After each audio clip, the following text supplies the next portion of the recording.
And then the recording is in progress. Okay, so here I am. This is also our last town hall before the summer, and presumably we're going to have some more that start up in the fall.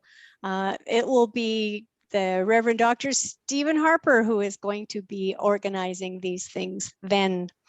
We have some folks with us that I'm not sure everybody knows. Jess, have you been introduced to this crowd? Not to this crowd, no. All right. Hey, crowd. Hi, crowd. This is Jess.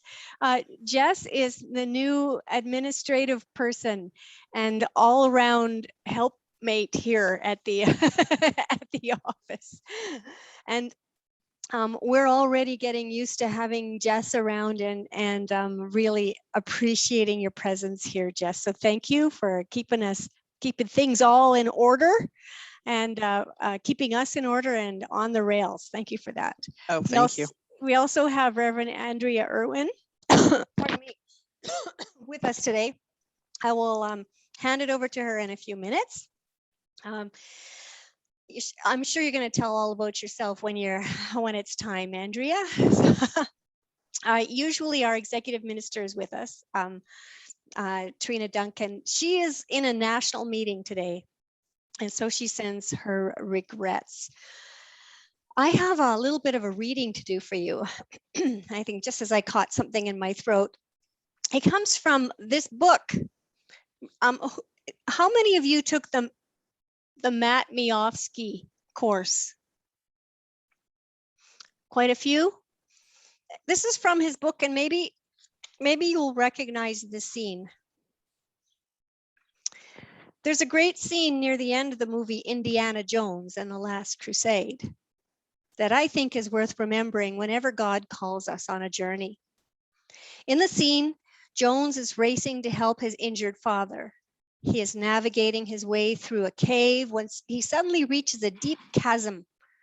Above him is a lion's head carved into stone. Jones consults his guidebook, which offers this vague clue. Only in the leap from the lion's head will he prove his worth. Jones is stumped. He can't leap from the lion's head. The gap is much too wide, and he would never be able to jump across it or swing over it, even with the aid of his famous whip. He mutters to himself that it is impossible to make this leap. He can't understand what options are left for him. Suddenly, he hears his friends yelling, "There's not much time left." If he is to help his father, he cannot stay where he is. He has to try to cross the divide. Finally, he says to himself, it's a leap of faith. With his hurt father praying, "You must believe," Jones dramatically raises his foot off of the cave floor and takes one giant step into the air. As he is lowering his foot with all its force, and when you believe he is going to plunge directly down the chasm to what would certainly be his death, his foot suddenly lands on a solid stone surface. The stone pathway isn't visible at first, but it is there. It provides a safe place for his foot to land. Once he has stepped out in faith, he is able to cross this seemingly unbridgeable gap. I think there are many times in the life of the church when we are being asked to step forward, not knowing what's ahead of us. And this is one of those times. We don't know if there's going to be a little stone path. We don't know if there's going to be a big bump, a large step, or whether we're going to somehow sprout wings and fly. All we do know is that we are still called by God to be the church. I think that there are times like this where we can keep our ears to the ground and our hearts open for ways in which we can continue to be the church. This afternoon, we have somebody with us who is going to elaborate on some of those ways to be the church. And so I'm going to hand it over to Andrea Irwin to lead us in this next segment. Thank you. Thank you, Lee. And can I just clarify with you how much time you'd like me to take? I have about 40 minutes. It gives us some room for questions, but if you have housekeeping at the end, I get excited and I will just keep talking. So please jump in and just, give me the discreet. Okay, that sounds about right. We don't have, usually it's Trina who brings housekeeping forward, and we're kind of in a bit of a limbo here in Alberta, as the doors are going to be flung wide open on July the 1st. But I don't know, as we have that we have any official region message for that at this time. So okay. I'll let you at it. And yeah, we want to be kind of wrapped up and saying goodbye just before 3. Perfect. So then let's get going. So thank you everyone for inviting me here this afternoon. I see some familiar faces as I'm trying to scroll through the screens, but it is nice to meet the majority of your acquaintance, the rest of you. So my name is Andrea Irwin, and the reason that I've been asked to come and speak with you this morning is because the work that I work for a ministry of the Pacific Mountain region of LeaderShift called United Online. My background in sort of online ministry, I've worked for a church community in North Vancouver. I'm located in Vancouver right now. And the community that I work for has been streaming our services online for about 10 years. And about 5 years ago, I decided that I wanted to explore what it would look like to do this much more authentically, because I'm a firm believer that we can have real community in this online space. And so I received some funding to do some research and development about what authentic online ministry looked like. And that grew into a proposal for United Online. And the hope when we first received funding for United Online was to actually set up a handful of churches in the Pacific Mountain region with online ministries that were doing unique things in their ministry, but didn't have an online presence.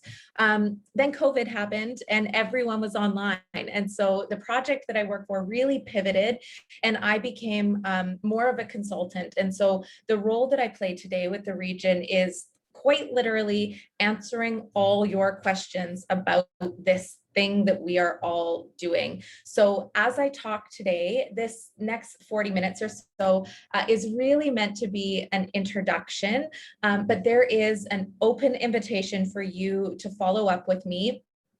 If my email wasn't in the email that went out to your region, I can put it in the chat box. So please follow up with me with any of those really specific questions you might have, because that's what I'm here for. And so listen to this presentation just with your ear tuned to what you might be further curious about, what details you're still missing, what might be important for your community, and then you can approach me with those following, but we will have some time for some questions at the end of this. So I would like to invite you, first of all, if you're more comfortable turning off your cameras, you can do that. I'm giving a tech presentation without a PowerPoint, heaven forbid. So if you're happy just listening, you have full permission to do that. That's quite all right. And I would like to begin always with a bit of a permission slip. So my permission slip to you is that you are fully invited to not do any of the things that I'm about to suggest in this time together. And more than that, you are invited to not want to do any of the things that I'm about to suggest. So there are a lot of ways that we do this online ministry thing, and all of them require time.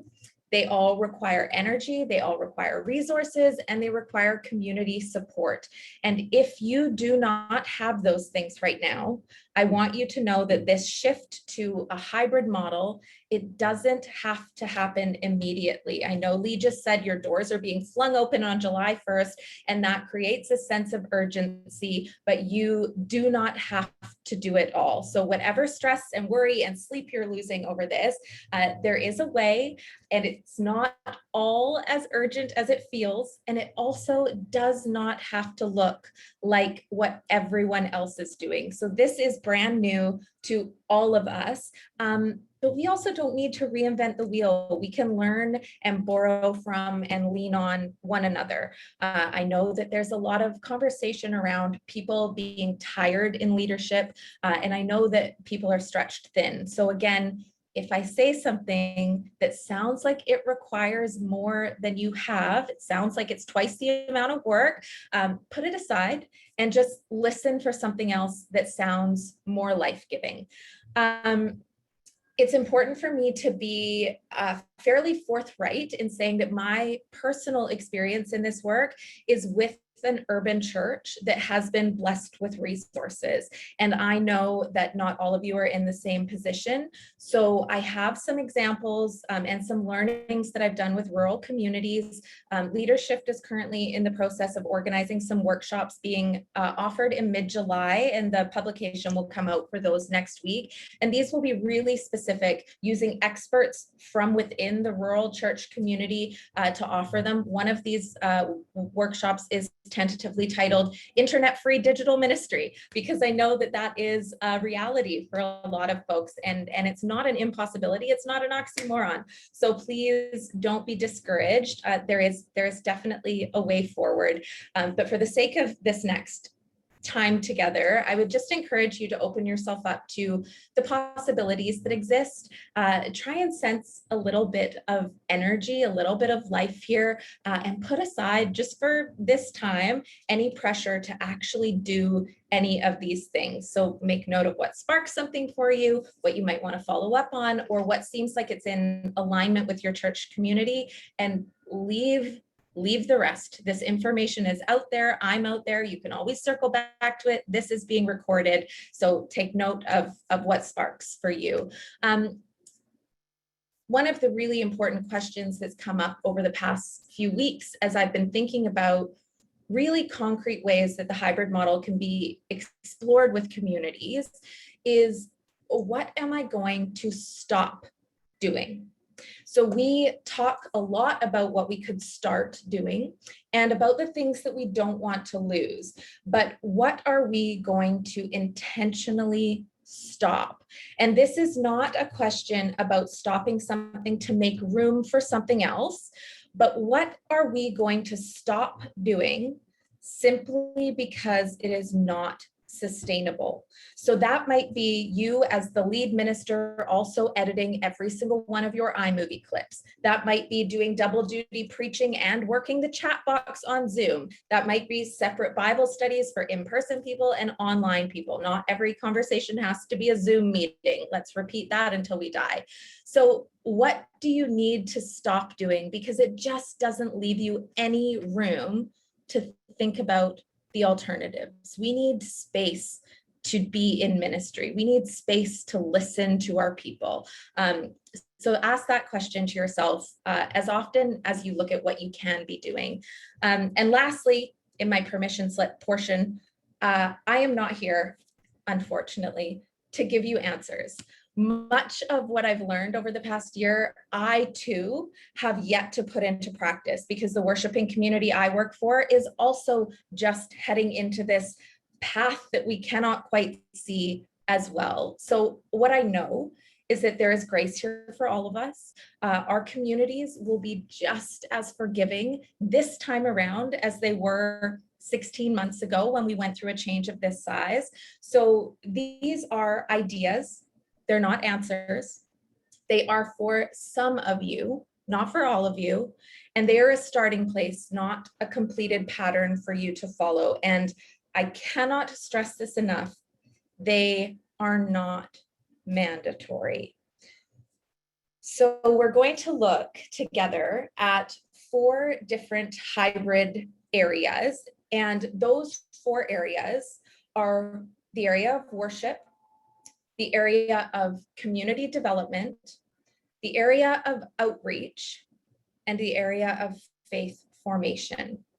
So when we get to the end of this conversation, I will briefly touch on some ideas for continued integration and interaction between in-person and online members. And we should have 5 or 10 minutes for questions. But again, just give me one of these if I'm going on too long. But first, let's start with a definition. It seems like a good place to start. What do we mean when we say hybrid model?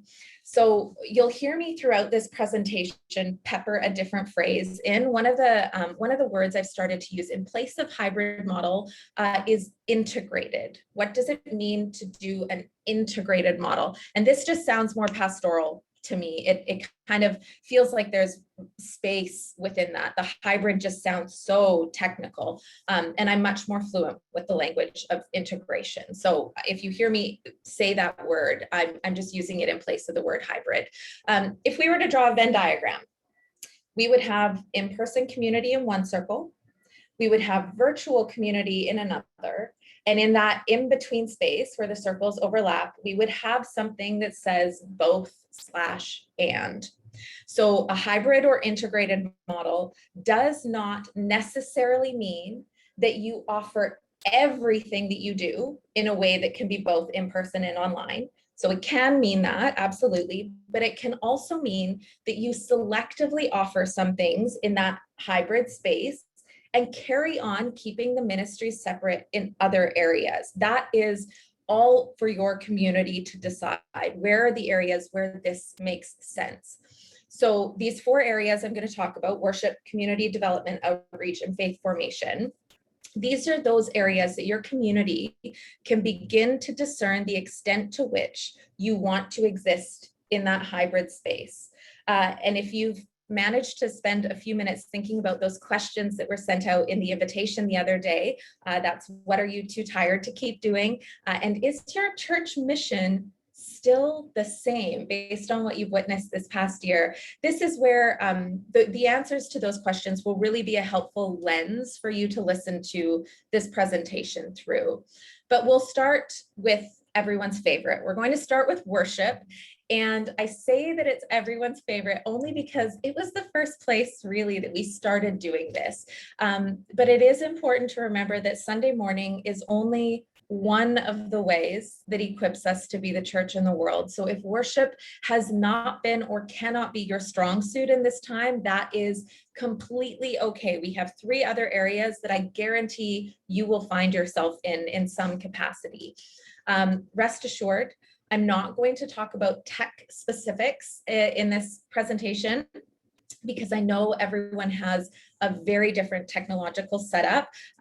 So again, you can follow up with me individually, but what I would encourage you is, whatever you are doing, especially if you don't have the resources to switch it up, whatever you are doing, I would encourage you to keep doing it, keep tweaking it. A community that I spoke to recently said their aim was to make it excellent by Christmas, not by Labor Day. So there is some time for us to work towards something. It doesn't have to be everything that we dream it might be when things open again in 10 days for you, or however long that is. It's not going to happen. So don't put that weight on your shoulders. This does not need to look like it's forever iteration. We are not a perfect people, and it is not expected that we are going to do this perfectly. We're not trying to kid anyone, especially not ourselves. Worship isn't perfect when we do it in person anyway. So to think that it will be when we do it online or in this hybrid space it's just not reality. And we want real people. That's why we enjoy seeing one another, because we can be in this messy space together. So let's allow the imperfection to be one of the things that encourages our intimacy in this time. We know that people are used to a Netflix quality, but they're also used to our churches. There's a reason that they're coming to us and not going to, some big, the fog machine church, right? And if you have a fog machine, that's great. We can talk later.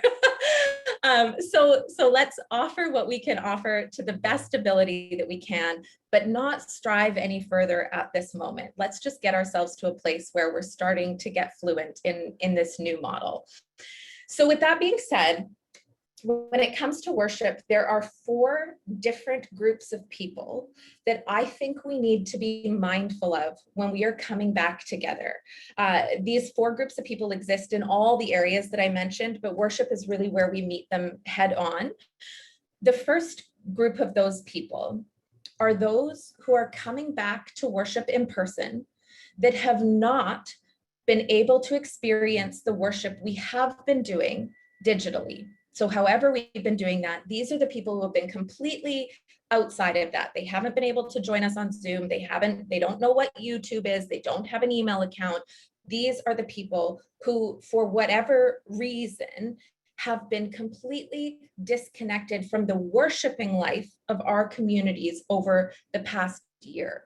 And for these people, there is going to be a kind of outside feeling to gathering amidst all of this joy, because they're missing a big collective memory and a big experience of the community from this past year. So we need to remember that we have not all experienced this time in the same way. So you might have had a phone tree in place. You may have been mailing out services or sharing hymns and that kind of thing. But if they haven't been able to worship in the same way that some other people have been able to, there will still be a sense of exclusion. And so we want to pay attention to how we can practically reconnect ourselves to the shared story of our community life together. And so this is where, if we're looking for practical ideas, we might offer some storytelling as a way to bring everyone together. I know a lot of churches during this time have been collecting a kind of blooper reel. This would be a great opportunity on your Welcome Back Sunday to share your blooper reel. Show people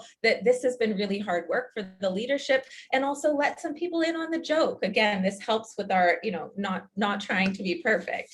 Can we offer some testimony from those who weren't able to gather this past year? Where were they able to find community, or who and how were they connected to your community? And can they share that with the entire congregation, both in person and online? What was it that got them through?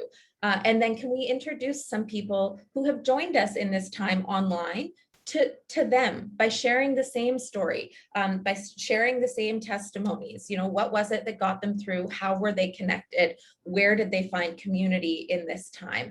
So we really want to include a welcome back that mentions those by name or by picture, however you are technologically set up to do this. We want to make sure that we name the people that we haven't seen in our midst for the past year and a bit as a whole community. So that's group number 1, the people that are gathering now in person that have kind of missed out on a year of worship, whatever that has looked like together. The second group of people are those who have been continuing to gather in the worship and community life of the church over the past year, thanks to whatever our online efforts have been, Zoom or Facebook Live, whatever. And these are the people who are, in all of my conversations, really anxious that it will feel like things are missing from the worship experience if we lose some of those online ways of being together. And so I'll name some of those in a moment. But that second group of people are the ones that return in person, but they have been able to gather with us in whatever capacity we've offered worship over the past year. The third group of people are those who began attending our churches during the past year online and would like to now start attending in person. So we are going to be brand new for all of them. And the question to ask ourselves is who we were representing ourselves to be online, who we actually are in person? Will we be as welcoming? Do we have the same energy? How are we going to know that these are new people in our midst? Are we as dynamic as we were presenting ourselves to be? Is the music the same, or are we going back to a different type of music? Is who we are online and in person the same? So will these people who have found home with us online, will they recognize us as home when they arrive? And this is something that we need to think carefully about. What does that welcome look like? And we'll get to that. So that's group number 3, the people who started attending online this past year and now want to show up in body. And then group number 4, this is the final group. Group number 4 are those who, when we are allowed to gather again, will choose or need to remain online.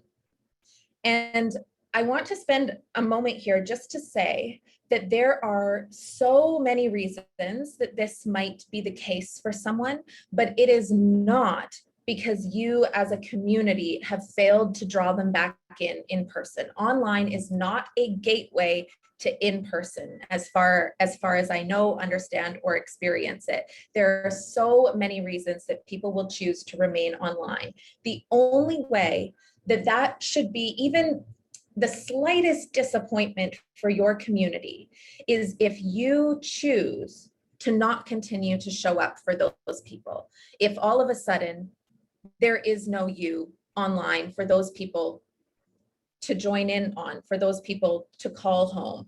So again, that doesn't mean that you have to do it all online, but it does mean that we have to continue seeing the people who feel like they're a part of the family. And so that 4th group of people is those who, whether they were in person or not before the pandemic, afterwards are going to choose to stay online.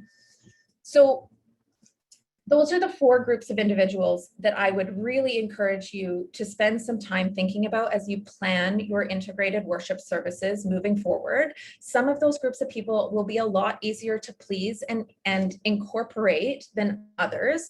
So by paying attention to all 4, we have the best chance of enabling people to feel like they're really a part of something. Some of the biggest feedback that I've received over this past year is that what we don't want to lose in this new transition is one another. And we also don't want to lose what we've gained in creative worship. So again, no matter what technology you've been using, we have had the ability to loosen our grip on what worship looks like a little bit over this past 16 months. A community that I speak to has declared that God is on the loose thanks to this past year. And I love that. We've been freed from the building. And so let's keep it that way. We want to continue seeing one another in person and online. So the question is, how can we incorporate voices from outside the 4 walls of our building inside the building? And how can we incorporate voices from inside the building into our online worship experience?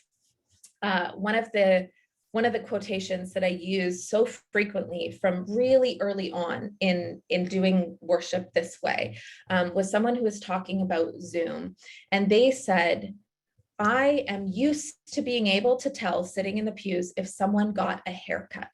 And now I can tell if they've been crying because we're spending time like this. And that to me was such a testimony to the power of what we can actually do when we worship in this way, and it will be missed. And so I may say this later, I may not. I'm not quite sure whatever is going to come out of my mouth, but I don't advocate for sticking with Zoom as a long-term platform for hybrid worship.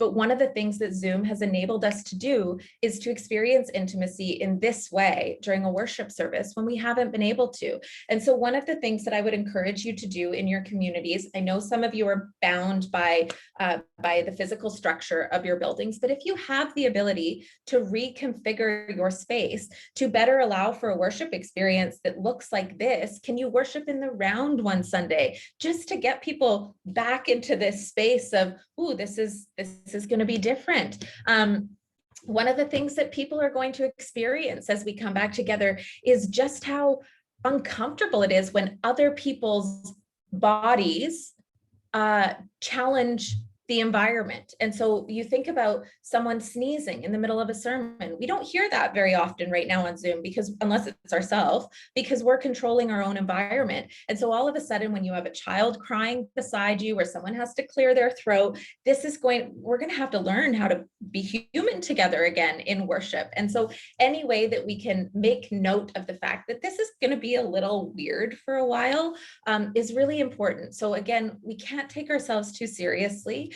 And the other piece coming back to is this creative worship. So if you have created multimedia pieces that take us outside the building to witness God in the world over the past year, if you've been telling children's stories in a way that we can step into them, or reading the scripture in a way that visually represents it in a way that we haven't done before, people really want to continue to see that. So many of us have included nature in our services this past year. You know, if you've preached from a kayak, or read by the river, or sung in your backyard, it has been so beautiful. And to feel like we are stuck inside again might surprise us by just how kind of small that feels. And so we really want to just allow ourselves and allow the Spirit to run wild with possibility. So feel free to take this time, call it an experiment. You can't fail if it's an experiment, and just play. And people, you know, it took us a while to get to where we are, where we're comfortable with how we're doing things right now, comfortable in quotation marks. And it'll take us a while to find that happy medium again, but to try and keep some of those pieces that your community has made it clear have been really working for them, is one of the ways that we will continue to move forward with a meaningful integration. And if you haven't asked your community outright what the pieces are, you know, not for their complaints, although there's space for that too, but to ask your community explicitly, what are the pieces that they've really valued in this time? And that's going to give you the indication where you should be focusing your energy. And that will walk you through the technology you need as well.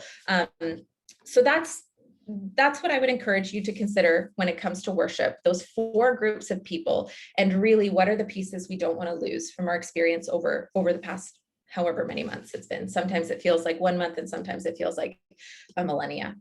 So the next area is community development. Some of our relationships have absolutely flourished in this time together. The majority of people I've spoken to, I would go so far as to say all of them know someone better now than they did a year ago from within their community. And so one of the first places to really benefit from this growth of relationships was in the intergenerational relationships, and in those intergenerational pieces of our community. There were lots of people who paired seniors with teens or young adults to learn the technology. Zoom events are the ones that dictate who we see, instead of us choosing who we sit beside. You know, if someone forgets to turn their mic on, or if someone forgets to mute their mic, all of a sudden they're the ones that we see, whether we've chosen to or not. So actually, in some senses, the technology has kind of stripped away any of our own personal judgments about who and what we encounter. So that's one of the reasons that, again, this has been such an intimate experience. We see people who we might otherwise not be inclined to notice. Some of the seniors that would sit in the back, or that, you know, were really nervous about the technology, that we would imagine wouldn't participate, needed help figuring out the technology. And so they were up front and center. We had to spend the most time speaking with them. And that's really benefited the unusual relationships in our communities. So to consider how we keep these relationships going now that we might have the chance to gather together in person. And now that the pressure to have to be online is easing off, can we encourage more intentional relationships between, you know, a tech-wise generation and the older generation? Can we help equip them even with small things like email so that they can receive the church newsletter. So how can we keep these relationships going? And how can we, knowing that the technology is not moving backwards, how can we actually empower some of the people in our midst who weren't able to join us for this past year? How can we, use people who never thought they could do it to encourage them that they actually can? And, that's a really faithful ministry practice right now. The fact that we spent ministry hours teaching people how to use Zoom, and now for the first time, some of them were able to FaceTime with their grandchildren. That's a really great use of our time. So let's keep encouraging those kinds of relationships. One of the areas in community development that I think I have heard from a couple of communities who've done this really successfully, but across the board, children and families have had a really tough time with staying connected, staying engaged in this time, not because they don't have the technology, but because they're on it so much. It's just not as engaging. So reconnecting with the children, youth, and families is going to be a huge task and might take some absolute reconfiguration from what it looked like before. A lot of our families are talking about the fact that it's been really great that they can attend church when it works for them, as opposed to at 10 a.m. on a Sunday morning or whenever you have your service. So we need to be prepared that demographic might not be as present or present in the same way as they were before. So how can we take that into consideration? Intentional small groups have been opening their doors to more and more people. So people who have moved away from the community are able to join in again. So we want to be able to encourage that kind of behavior to continue to happen. The last thing we want is to say, you've been great this past year, but actually we have nothing for you anymore. So again, if you've had that kind of interaction, we want to find a way to keep that going. And it's been, as I mentioned, intimacy, it's been really vulnerable in a different way. We cannot slip in and out of a virtual coffee hour unnoticed. So how we cultivate a welcoming space is really important. Sorry if you can hear the garbage truck that's beeping behind me. Conversation online, we've learned, really does not happen as freely or as free flowing as it does in person. There really needs to be a leader of the conversation online and a direction, because we can't interrupt each other on Zoom the same way. There's either a lag or someone's mic cuts off and they don't realize that it's cut off. So there needs to be an advocate for people in this space. And that needs to be the case when we're doing an integrated model as well. So especially if you're planning on having, an online interaction that is a part of your in-person interaction, both of those spaces need an advocate, someone who is attending to them if they're going to coexist. So how do we cultivate that kind of intimacy, that kind of attentiveness, that kind of care in a hybrid model? It does not have to mean, in fact, it should not mean having a bird's nest camera in the corner of the church hall spying on you during coffee hour. That's just creepy, right? We are not signing ourselves up to be voyeurs of other people's community engagement.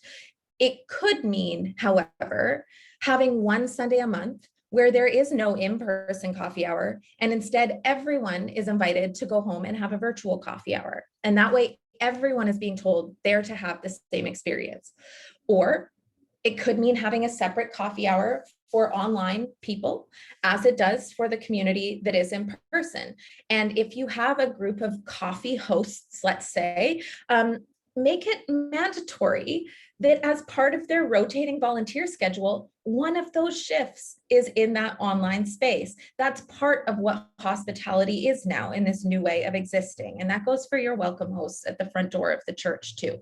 Build it into the volunteer schedule so that you know that you're not short volunteers for that online space. Or perhaps, maybe you have an early morning coffee Zoom at 8:30 on Sundays for people who choose to socialize that way. It's open for people who will attend in person, people who want to attend online, and then following the service, you have your in-person coffee. Maybe your church decides that a great little side, am I allowed to say hustle in a church circumstance? Who knows? Maybe the church decides that a great little side hustle is selling your fair trade coffee so that people can make the same cup of coffee at home as they do in the churches. If you are, there's lots of resources out there for conversation starters. Can you start structuring your community coffee hour in a way that the people know that whatever topic is going to be thrown around over the cookies is also going to be thrown around the coffee table in someone's home? So these are different ways to consider an integrated model. And all that it means, it doesn't mean that we need to have a camera involved in every one of our activities. What it does mean is that real people from both communities, the in-person and the online community, are invited, are included, and are considered in everything that the church has to offer. And the consideration is a really big piece. So if you decide to let something fall aside and not focus on a hybrid model, how can you still consider the people who might be lost in that? And at least by making notice of who those people are, you're honoring the fact that they have been a part of your community for this duration of time. We know that things like meals don't work so great in an online environment. There's been a couple of really great examples of people who've tried it and have had some luck, but for the most part, we're really looking forward to being able to meet in person for food again. We've managed with communion, we've experimented here and there, but it hasn't quite been the same. So if that's the case for your community, leave it. That is not a place that you need a hybrid model. However, to consider people, something you could do, like let's say on a Welcome Back Sunday, you're going to have a barbecue. Consider putting together digital recipe cards for Dave's burgers and Carla's potato salad and send them out on your email listserv so that if people aren't going to join you, they know that they can still have the church potluck food. Ask people to send in photos of their own backyard barbecue and share those in a Facebook album along with the pictures of the community that's gathered after worship on Sunday. Get an online person who isn't going to be there to write a grace and laminate that along with their name and picture on a card that you put on all of the tables in the space where you're going to share this meal. So that's what it means. That's not a digital technology, but that's how we consider the online community in a space where we might not have the technical tools or the energy to actually, plop that camera there and have a real interactive experience. So again, think outside of the box a little bit, and just consider. There is, when talking about community development, and this plays into worship as well, there is the issue of privacy and security. And this pairs really nicely with, again, some of these other areas, but we do need to make sure that we have educated our communities on exactly how visible they are. So it's important to create your camera-free zones, your splash zones in the sanctuary, and make sure you're not just tucking them away in the back of the balcony. We want this to be accessible. So there has to be options for people of all abilities to be off camera. Make sure people know where the areas are in the sanctuary where anything that they say over a cup of coffee might accidentally be picked up by the ambient mics. This is part of what creating a safe container looks like. We want this to be a sanctuary, both online and offline. And then to flip the pastoral switch a little bit, keep in mind on their behalf, the people in your community who might not realize they're security sensitive. So people that are dealing with domestic abuse, people who are refugees, other types of survivors, people who have really high profile positions in the world. We need to protect these people, and they might not always be thinking about that. We need to do some of that work for them. So privacy and security is a conversation I would encourage you to have. So again, we don't want people to be voyeurs in this online space. The technology is not plug and play. So if you don't have the ability to be hospitable personally, then leave it off the table until you do, because this is not something that will work if it's just an afterthought. It's not a hybrid if it's an afterthought. It's two separate models, and that might work well for your community. So there's that permission piece. If that's what works best, keep it that way. But we're talking about integrated worship, and so we have to be able to attend to people in that combined space.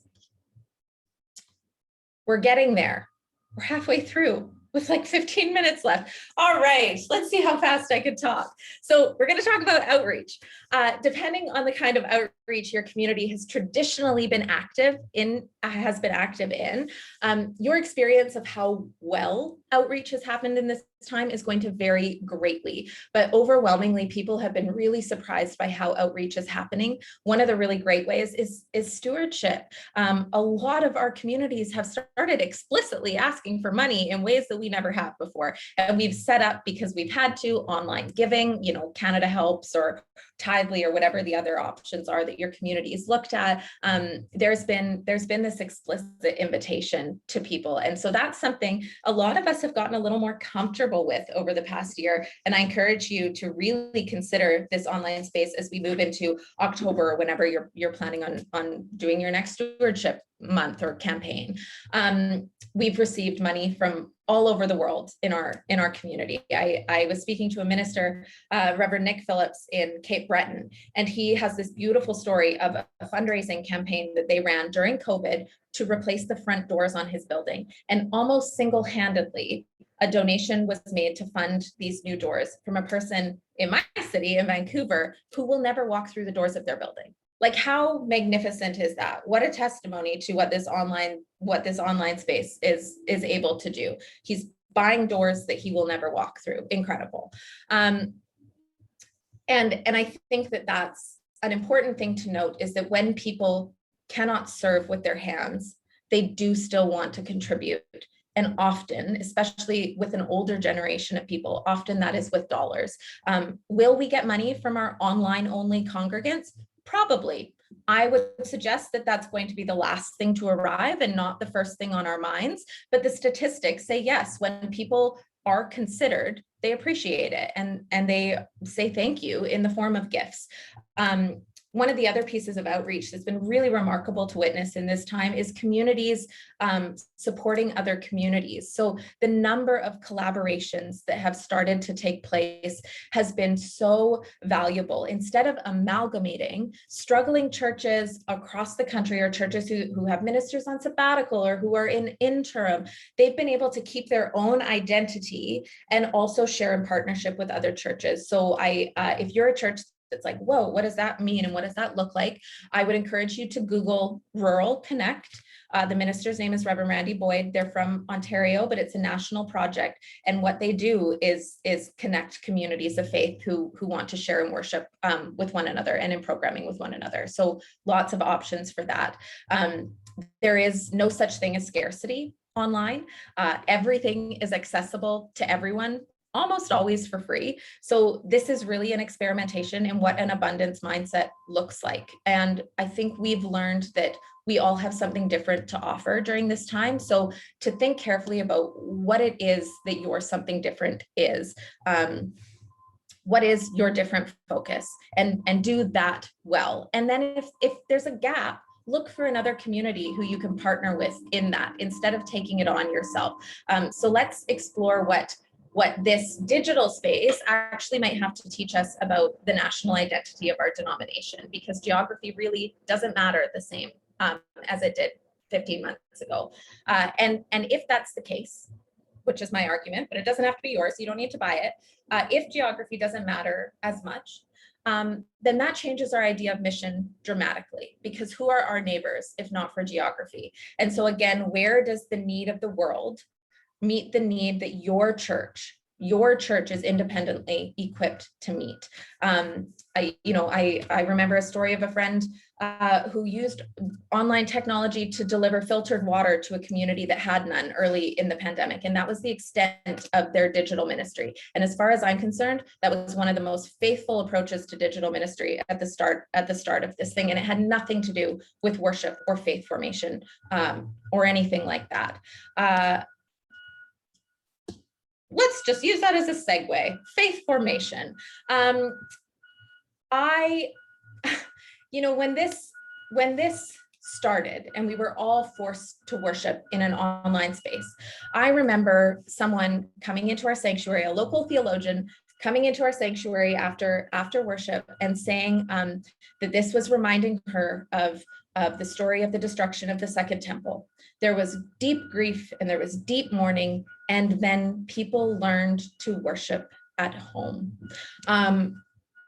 We are not special in the position that we have been in this past year. We have been here before. I look at, Paul's letters to the Corinthians. If that's not digital ministry, I don't know what is. He was using the tools of the time to write letters to communities that he may or may not ever encounter embody. So the question is, are our people equipped spiritually to do this on their own? And if they aren't, we need to equip the saints. And so how can you as a community develop a common language of your own? So you can look to programs. A lot of people have run Living the Questions during this time, which is an online course primarily. Lots of people have run an alpha course during this time, something like Darkwood Brew, or you can create your own. But the question is, we need to create new and intentional ways of welcoming people into our communities. And the only way that we can do that is if we have something that we can invite them into. So if you have a newcomer come to your building or come to your worship service online wanting to be involved, but they live in New Brunswick, how can you share the foundation of your community life together? How can you develop a common language? How can you introduce them to other people? And often a kind of core faith program will do this for people. And so look at running something like that at least twice, but even better, once a quarter. Run it 4 times a year so that there is always a start date for you to invite people into a conversation about what it means to be in community, and to make sure that, again, you have advocates for the online community and the in-person community in those environments. I've heard beautiful stories of prayer life in communities just exploding in this time because people have learned how to pray for one another. And that's really remarkable. So let's keep that going. That was the short form. What I would like to do now with the 10 minutes that we have remaining is I'm happy to keep talking and give you more information. If you don't know this by now, you should know that I can keep talking for as long as you need me to. But I would love it if there were some big questions that either I haven't been watching the chat, but if there's a question that's come up a couple of times, or if I went too fast over an area, or you need some different suggestions, let's just use this time to be productive. Lee, I don't know how we might want to manage this. Well, we'll try to keep up with the questions that are in the chat, or we have. It's hard to find people. It's hard to see everybody with their hand up, but we can watch for that as well. And I just want to, before we get into questions, thank you for the plethora of ideas that you've invited us to take or not take, use or not use. So thank you for that. It's been You're awesome. welcome. So questions. Question in the chat. Youth are accustomed to and tired of online. Pointers for hybrid youth programs? Yeah. So my suggestion would be, one of my experiences with youth is that the youth programs, while some programs have grown, they've grown locally. And so we're not getting youth joining, let's say, your youth group in Edmonton, in Calgary, let's say. You're not getting people from a different city joining that youth group. You're just getting people from within that community for the most part when it comes to youth. And so my suggestion, things that have worked really well, are still focusing more on in-person, but incorporating an online element. And so one of the things that a lot of cities have set up during this time are digital scavenger hunts. And that way you're inviting people into participating in an activity that is safe for them if they're not comfortable with being in person, because there's still a way to be a part of a team and to interact. Or if there's someone who is not interested in actually showing up in person, again, there is still a way. There is still a way for them to engage. So gaming platforms have been really popular, especially ones that enable you to, if you want to show up in person and partner with someone to do this, you can, but the opportunity exists for them to be all online. I really encourage low tech when it comes to children and youth, which sounds like the opposite advice, because they're the ones that are most fluent with the technology. And the other piece of that would be to encourage participation in the development of the hybrid model from the youth. They have brilliant ideas about creative ways to share our scripture stories, or creative ways of teaching so-and-so how to use Zoom. Can you have an entire tech run or a youth run tech team for one Sunday a month? And so that becomes a bonding experience for them, but it also really helps the community out, because we know that volunteers are hard to come by to sort of run our technology. So I would look for primarily in person, but with online elements. And a lot of communities have had great success with sort of those faith at home kits. So if you're going to have a digital event, like let's say a painting event on Zoom, to have your children, youth, and families person drop off the supplies. You can have that driveway visit and that interaction with the one family. And then when you see each other, there's a tangible piece and also that online interaction. So that would be a starting point. Thank you. Andrea, another question in the chat here. Our church does not have the capability to produce a service from the building. So for us, it seems that our options are either online or in person. Comment on that. Yeah, so again, this is where we need to pay attention to this internet-free digital ministry idea. A lot of communities, I don't want to say a lot, but there are plenty of communities who are looking at radio broadcasting. So, or podcasting is a great example of how you can include people online. So if you have the capacity to record the audio from your Sunday service, you can then post that as a podcast. And that sounds like twice the amount of work, but once the initial setup is done, it's really is quite simple.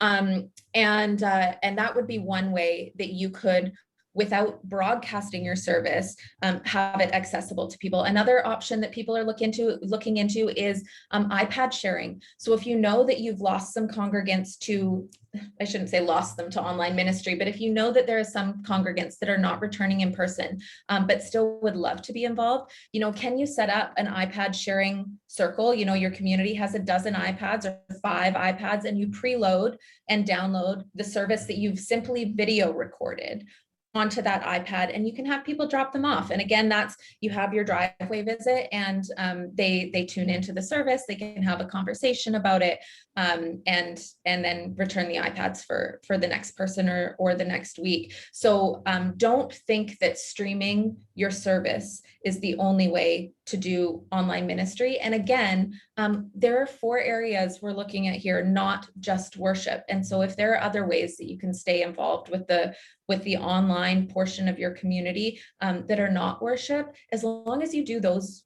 as long as you put the energy into paying attention to those with a lot of depth, I don't think that your online community will feel like they're missing out, especially if that hasn't been their experience this past year. Thank you. Barry Clayton in Calgary. I have a question. Mm-hmm. Go ahead, Barry. Andrea, I'm connected with McDougall in Calgary, and really our online came from my many visits to Highlands. So I'm familiar with what you do there. My question is regarding the chat box, because we've had some discussion about that. What are the positive negatives about that? We've kind of discussed, we're not going to move to it right away, but it seems to have some real community building benefits, but also there's some negatives. Could you just comment about the chat during the worship service? Yeah, absolutely. I love this question. I started off as a huge chat advocate, and I will say that I still am, but that does come with a caution. So where the chat has been really beneficial is that it is the one place where people can introduce themselves to us.